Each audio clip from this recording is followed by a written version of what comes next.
Bonjour à tous, je m'appelle Rizky Anugrah Rosa. Dans cette vidéo, je parlerai du principal en tant que manager atau kepala sekolah sebagai manager. Et quel type d'entreprise je ferai si j'étais directeur? Pasti un bon moment à regarder.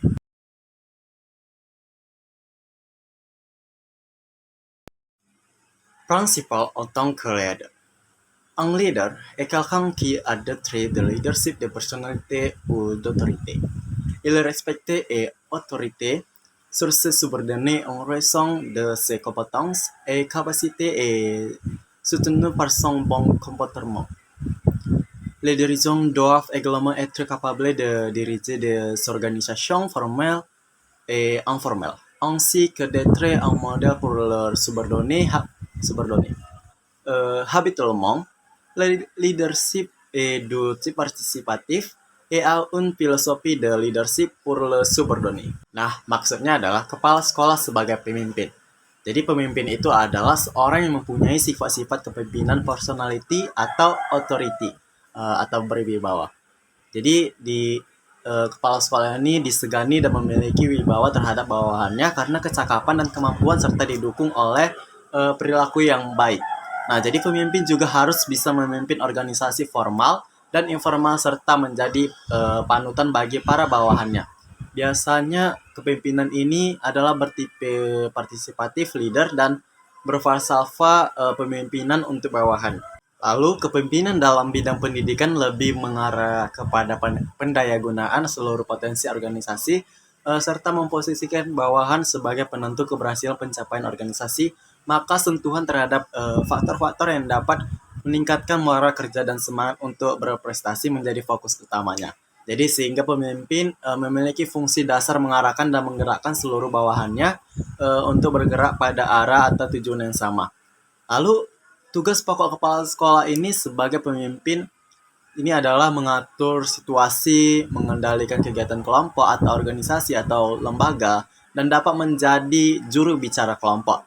Nah, jadi dalam melaksanakan tugas dan fungsinya, terutama untuk mendayagunakan masyarakat dan lingkungan sekitarnya, kepala sekolah dituntut untuk berperan ganda, baik sebagai katalis, solution givers, proses helpers, dan resource linker.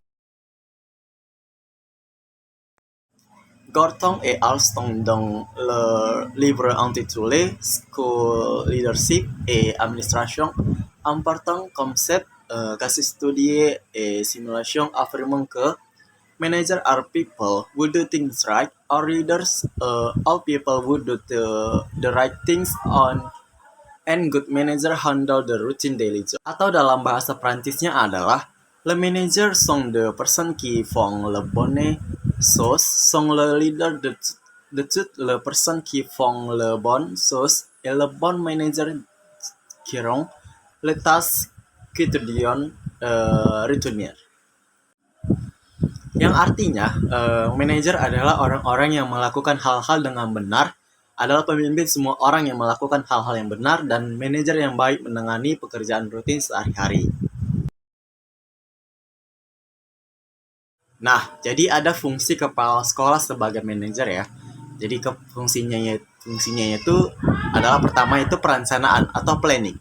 Jadi menurut Romat dalam bukunya Kepemimpinan Pendidikan, Konsep dan Aplikasi mengatakan bahwa sebagai manajer, kepala sekolah harus menjalankan fungsi manajemennya yang berhubungan dengan aspek perencanaan seperti menentukan tujuan sekolah, merumuskan program pendidikan, menyusun strategi pengembangan, dan menentukan standarisasi pencapaian tujuan.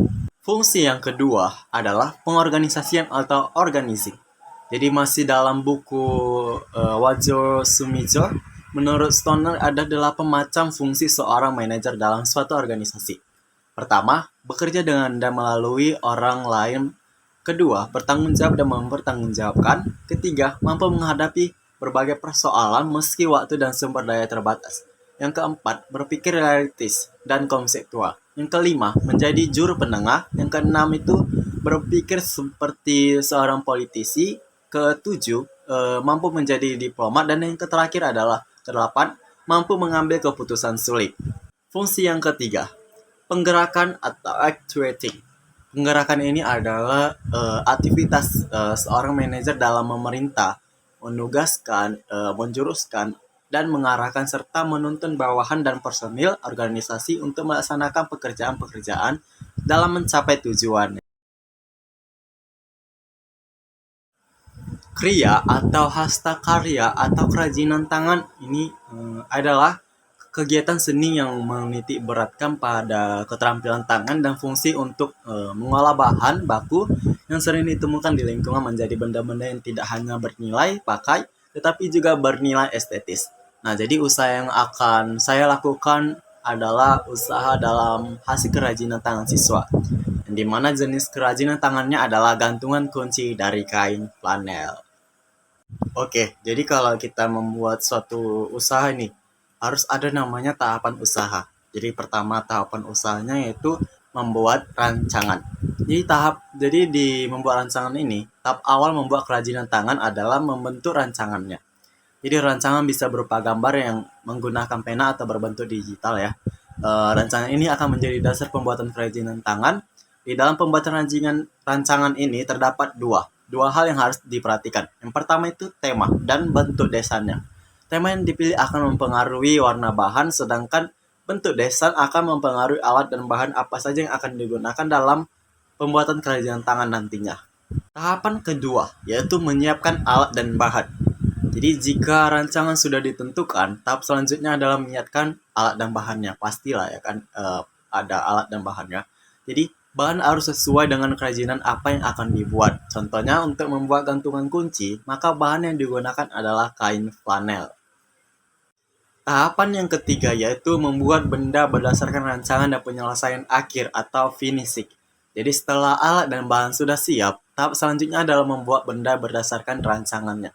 Jadi bahan-bahan yang diperlukan sebelum membuat gantungan kunci ini, kita perlu menyiapkan peralatan terlebih dahulu. Jadi beberapa alat yang dibutuhkan antara lain bisa kita buat yaitu kain flanel, terus pensil atau ballpoint atau spidol, terus gunting atau kuter, terus lem tembak, terus gantungan kunci yang polos, lalu dakron, terakhir itu aksesorinya.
Cara mengembangkan kreasi flanel ini.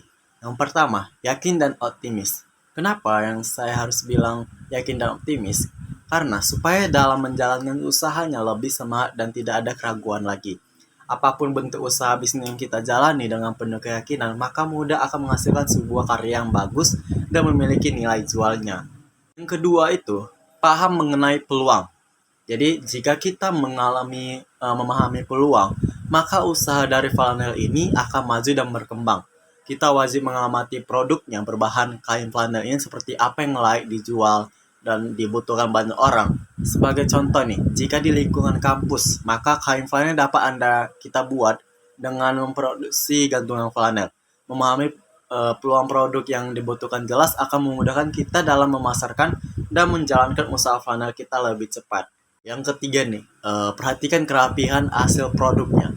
Kenapa? Usaha kan sebelum produk dipasarkan untuk mengecek hasil jahitan, belas potongan, dan bekas coretan pola yang harus benar-benar rapi. Jadi lihat bekas lem yang terdapat pada kain flanel, jangan sampai berceceran yang akan mengurangi penampilan produk kita. Jadi jika kita sebagai pemula baru pertama kali ini untuk menjalankan usaha kain flanel ini, maka renungkan ide yang bagus untuk dijadikan produk yang disesuaikan dengan banyaknya peminat.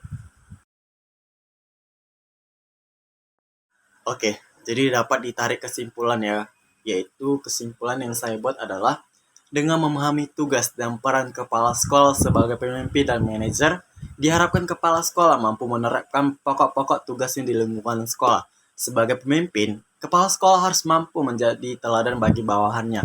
Dan sebagai manajer, kepala sekolah harus mampu memberdayakan bawahannya untuk memberikan kontribusi terbaik bagi kemajuan pendidikan di sekolah, pada khususnya dan pendidikan di Indonesia pada umumnya. C'est tout à partir des résultats de ma discussion sur le directeur en tant que gestionnaire et les types d'entreprise que je ferai à l'avenir. J'espère utile pour nous tous. Merci beaucoup. À plus tard. I'll be the last one left when the lights go out. I'm down to one last breath, but I can't stop.